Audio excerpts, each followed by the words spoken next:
A really beautiful day here in the Sea to Sky corridor. It's a highway that connects Squamish to Vancouver. It's about 80 kilometers highway. Really beautiful. It gives you the opportunity to see the ocean from place to place. And I stopped from my journey here on a viewpoint, and I'm just away a bit from the noisy highway because it's busy today.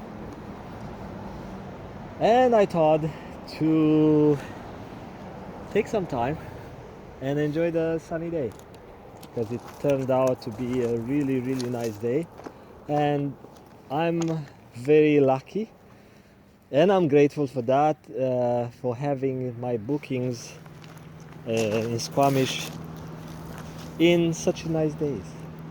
I had few bookings in the past, just few, when the weather was not really good for the activity I'm doing in that town. But today was good. I had good experience and easy drive. And easy means with no stress, no events, no pushy drivers, and I was driving totally relaxed. And I stopped here not to show you the scenery, but I want to include the scenery in the video so you don't get annoyed by my face on the screen all the times. And what I'm going to talk about is how some people, we call those people psychics, how some people are able to tap into an information that's related to the future, like how those people are able to bring information about future events, how some people are able to guess your thoughts, how some people are able to find missing people, missing persons, missing objects, how some people are able to predict the weather. You know, those things are not part of our normal life experience if we are part of the normal people. But there are a number of people, and I was told by someone who claimed herself be a psychic. I was told that it's about 10% of people on Earth have one or more abilities, abilities that you can actually train. And why is that? Why this percentage of people is because they are able to help the species survive. So they bring information about dangers. They are capable of healing, especially with healing in areas where and in times where there is no industrial pharmaceutical system that help people with chemicals and pills and all these type of modern healthcare systems. When people were created as a project, it was known that some people might get sick, some people might need help to get out of trouble, some people might be dealing with predators. That's a railway also connecting Vancouver to Squamish, and it's a beautiful scenery when you go down there. So here it's nice because you see things from above. But I did some hikes on the railway down, not in this particular area, somewhere closer to Squamish, and still very nice. You're closer to the ocean, you're more at the water level, and you can hike down to the ocean. Of course, it's very rocky. The terrain is full of boulders, like here. It's not for everyone's hike. and you see the type of rocks. These might contain some copper or some iron. You see the color, and some volcanic rocks. You see colorful stuff, not very colorful like you see into the rocks and gem shows, but still it's interesting material down here. I think that's the train. Let me see the train. Oh yes. Oh, that was a short one. That was probably just a locomotive and 2 train cars. That's it. So back to my topic. These people who have this sixth sense are meant to live amongst us. They provide vital information. They provide people with, like I said, healing. They can help with warnings in smaller communities and in rural areas, in less developed countries where people have to rely on this type of people instead of relying on to the medical system, where is no other choice. These people provide vital information and vital help, and they are being valued and appreciated, and healers, shamans, those type of people are being rewarded, and they don't have to perform a job or do physical labor or take a job in the office. They use their skills, their natural abilities to help their community, and in exchange they get rewarded with food, with money, whatever, and while they practice their skills, they sharpen those skills and they become better and better. Now, how is possible? So that was kind of a going around for those who don't know any basics and they don't believe into the existence or the possibility of this type of extra sense, because there are lots of people who don't want to open to learn about this type of information. They think, you know what, if it's not connected to the science, if the science does not back up this type of information, then I don't want to pay attention to it, I don't want to listen. It's just messing up with my mind, or it's confusing me. Or religious people also, they rely on this type of psychics only if it serves their interests. But there are some religions who actually forbid connecting and contacting and dealing with the psychics. And also psychics, some of the psychics are taking advantage of their abilities, and they take advantage of people. So they are like hackers into our modern world. Hackers can be good hackers, helping you defend your system, your computer and information, and there are bad hackers who take advantage of their ability and their skills, their knowledge, and they steal from you, or they can harm you by accessing your information. Same thing with psychics. There are bad psychics who once they access your information, they know your weaknesses, your weak points, and they cannot they can also manipulate your mind. They can manipulate your well-being for extortion. You see this interesting rock and this one. So you have to know who you deal with. If you know someone who um, has a good reputation into this type of field, and if you really really need that type of service, hopefully you don't have to use that type of service. Yeah, you probably can try, but why someone would need that service? So they are psychics claiming that they can save people's health, marriages. They can bring back someone like a lost love. But why someone would need that type of stuff? It's because lots of people who lose their love, they uh,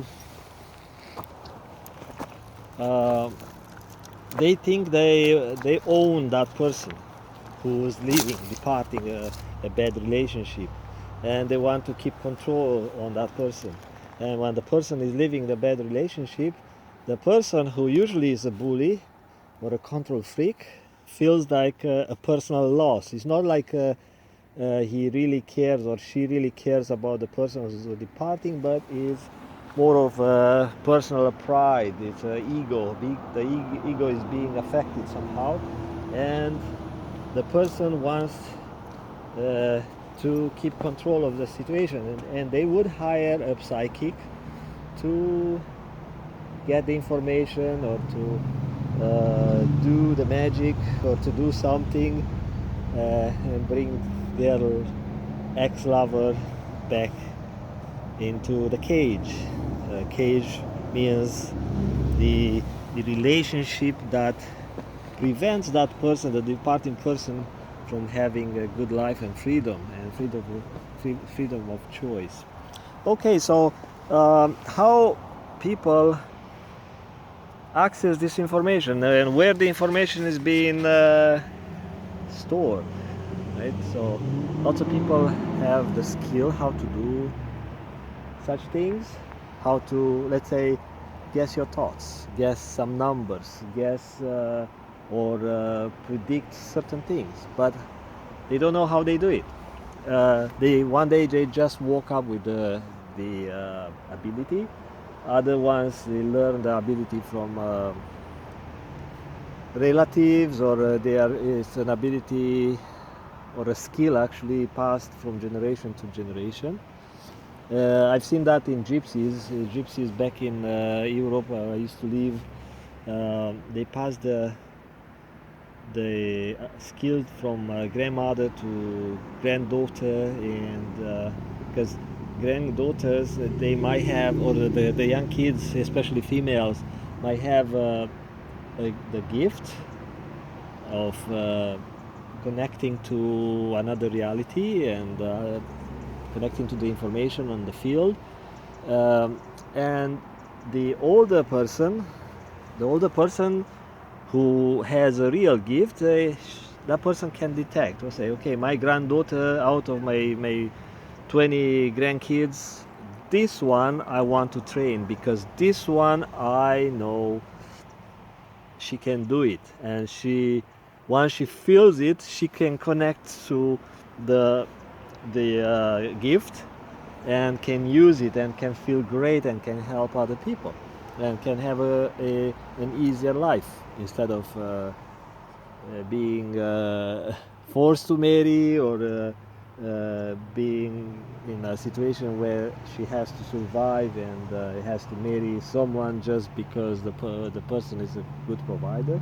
So give the young female more choice when using that gift, and also feeling great when you help someone.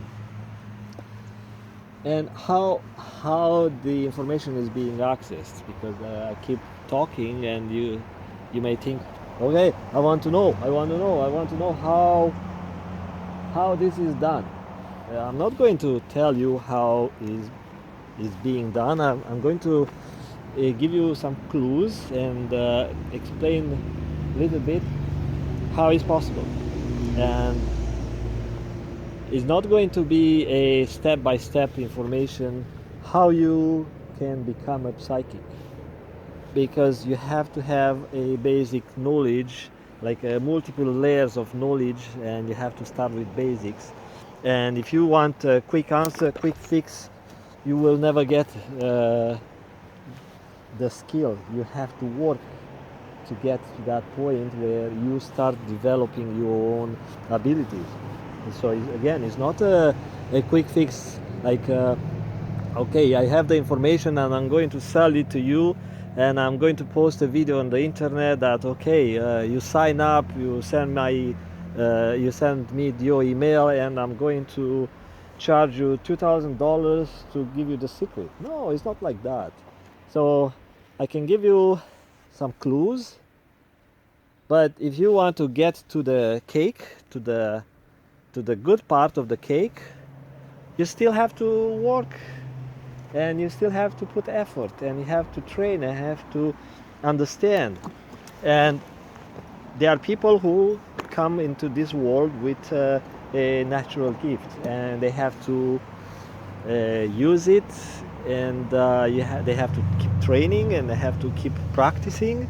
It's not like okay, I woke up in one day and I realized, or some psychic told me I have a gift and now I can use it. I can tell you, I was told by 3 or 4 psychics, or they call themselves psychics, that I am a healer. Do you think I can heal? No, I can't. I mean, I know I can take the pain away, and I did testing, I did experiments, and yeah, so I'm told that I took the pain away. But can I take any type of pain level? Can I take a toothache? No, I haven't tried that. So it's working, through working, experimenting and testing and practicing, then you get better. So you know, okay, if I fix this brake, or if I fix this tire, this car model have this usual problem. That's the way the mechanics learn, right? By keep practicing, keep doing things and learning multiple versions, multiple option variants, because it's lots of variables here. Humans are all different, the situations are all different. So let's get back to on my track. My mind is split between boats and beautiful day, and where I have to put my step, and airplanes, of course, and going around to the topic is normal to me, because my mind is all over the place. So field first, if you know and if you believe that we are all made of energy, then you start building up information and skill. If you believe that everything is material, and if you believe there is no God, there is nothing besides you see, then you prevent yourself from moving forward. So you are stuck into the normal reality that's being provided by your 5 senses. But once you open your mind to thinking, then you open a gate. If you think that whatever the government tells me is right, whatever my 5 senses tell me is real, what my church, my religion tells me is real, and that's the only right information, then you actually prevent yourself to expand. So your mind is stuck with a reality that's being created for you. So again, your senses create part of your reality. So let's say if I'm a newborn, I have the 5 senses, then I sense a reality, and I know what kind of it, what's real. So I taste, I smell, I touch, I hear, I see. So I build my reality and I associate meanings. So I build memories and stuff. So I learn new things that way every day. And now when the parents come into play, they tell me stuff and they teach me stuff that is going to mix my reality with their reality. And some parents are good at controlling the kids' reality, like pet owners want to make sure the dog is behaving and understanding and feeling what the dog owner wants.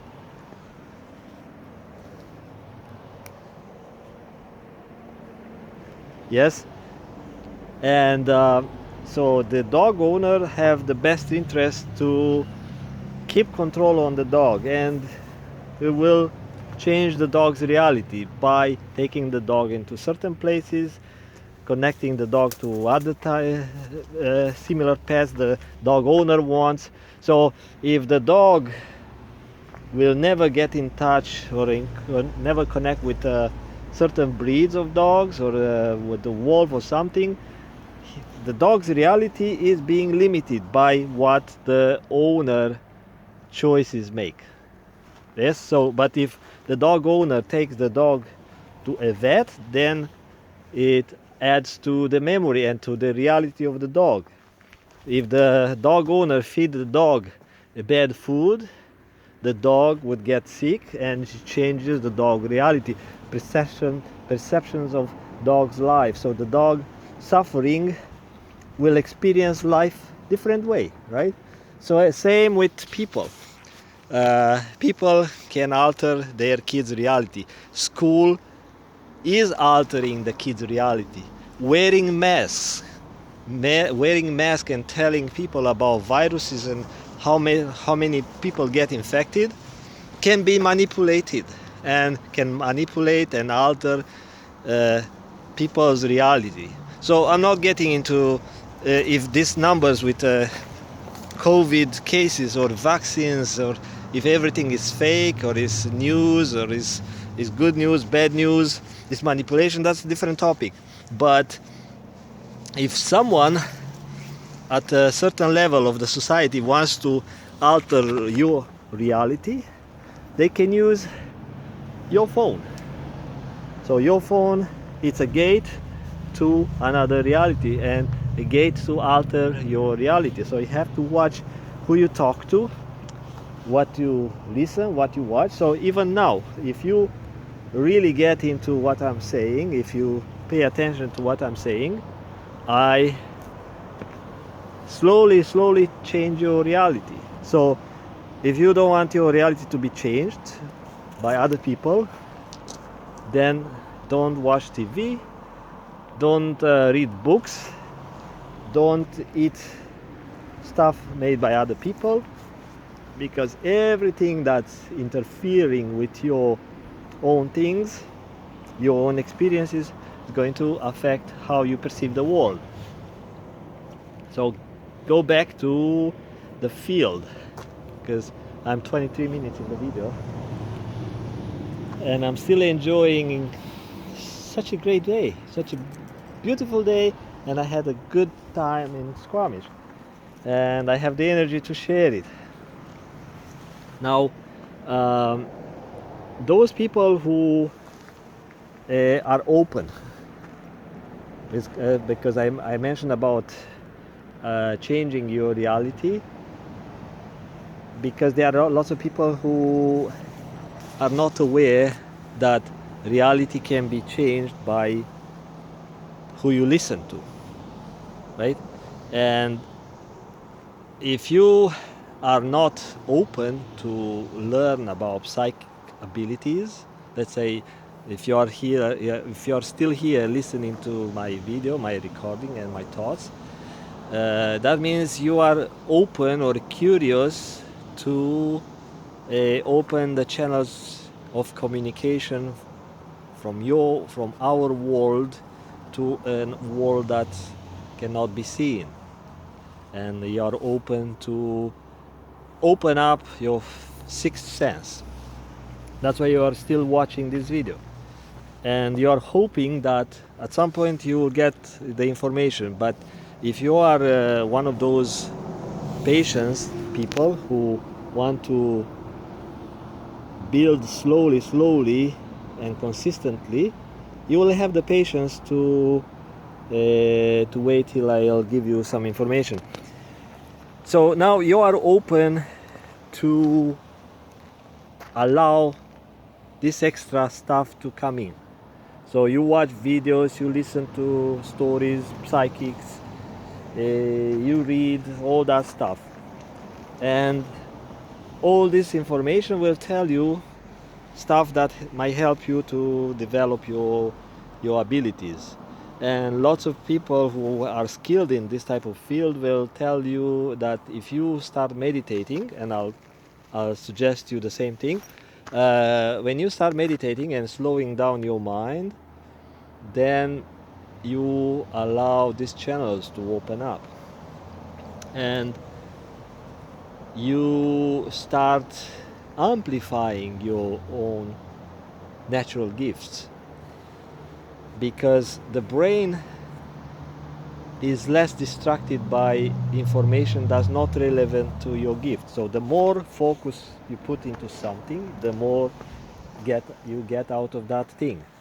The more focus you put into, let's say, flying, the better you get at flying. The more focus you put into developing a psychic gift, the better you get at it, because now the brain has the power to focus on certain type of information that is already there. And also the focusing and allocating time, it helps you to put things aside and prioritize, put this gift developing ability, or gift developing time, you put it as a priority, then you will spend more time on this particular activity than, let's say, listening to music or maybe watching TV. So again, focus and meditation helps you to organize your mind and helps you to be better at managing your thoughts. That thoughts can be distracting for you, but also can help you settle. So when you settle, then you pay attention to your senses, you pay attention to your body, to your other five senses. And then after a while of practicing meditation and slowing down your pace, then your senses become sharper, because now the noise, like this highway noise, you can ignore. So in my case, I use noise cancelling headphones to get rid of the highway noise. Of course, I can get rid of the highway noise by ignoring it, but while I'm driving, I use this noise cancelling headphones, and everything becomes quieter, and I can recollect and I can process my own thoughts while I'm driving, because I drive very long rides and I drive very often. Now, information and field. So field is everything, including my hand, my jacket. And it might sound confusing for lots of people who believe in the material world, because they build their reality according to their five senses. So when you grow up, you touch something hard and you know that's hard. I cannot push my hand through, like it shows into some movies or some cartoons. The tree is a hard surface, and it smells. The poop smells. The car makes a noise. The kid makes noise. A voice makes some sound, different sounds, right? So that's the reality we got used to, because we listened, or we paid attention, or we focus all our mind into monitoring these five senses. So that's the way. If you monitor those five senses, then you build that reality. If you monitor an extra sense, then your mind will pick up information from that extra sense, but you will say, well, how you monitor something that does not exist? Yes, there is another sense that for some people is well developed. Other people have that sense, but they don't train it. Other people have to work very hard in order to train something that has very little power. It's like I was born with less muscle power information in my DNA. My DNA tells me, okay, I can build this much power, this much muscle power. If I want to build more muscle, I have to eat lots of protein, I have to do lots of exercise, but I have to put more effort into building muscle than someone who is gifted with a DNA that designed that person to be a muscular person and a strong person. So some people are being built to be strong and big and large. Other people are built to be tinier. And some people are built to have a sharper brain, doing computing, the calculations and thinking fast, right? So we are all different because we are meant to perform different tasks for the creator, for the whole ecosystem here. Okay, and we have a role, a specific role, and it's being written in our DNA. Some people perform their role that's meant for them and they are very efficient at doing it. Other people keep trying, looking and perform something that's not for them, and they're not very efficient at it and they don't like it. So the psychics also have this gift, which is a little bit more amplified. So when they discover the gift, they start paying attention to the extra sense, and paying attention more means they focus more on that gift. Now everything is, again, everything is energy. And how do we know that? Because Tesla said so, right? No, it's not because Tesla found the information in the field, because he has the ability, and many people before that, and even Jesus and yogis, like even these days there are people called being called by the religion saints, and they are able to tell you about your illness, your ancestors and all that. And how they do that, nobody knows, but I can tell you that they tap into the field where we store all the information. Even what I'm talking right now is being stored in the field. My thoughts, my my actions, my prints are not just physical prints where I put my step and I killed some mouse, or maybe I disturbed the configuration of the little rocks here, but it's information that I'm changing in the field, or I'm adding to the field. And they are forensic psychics who are helping the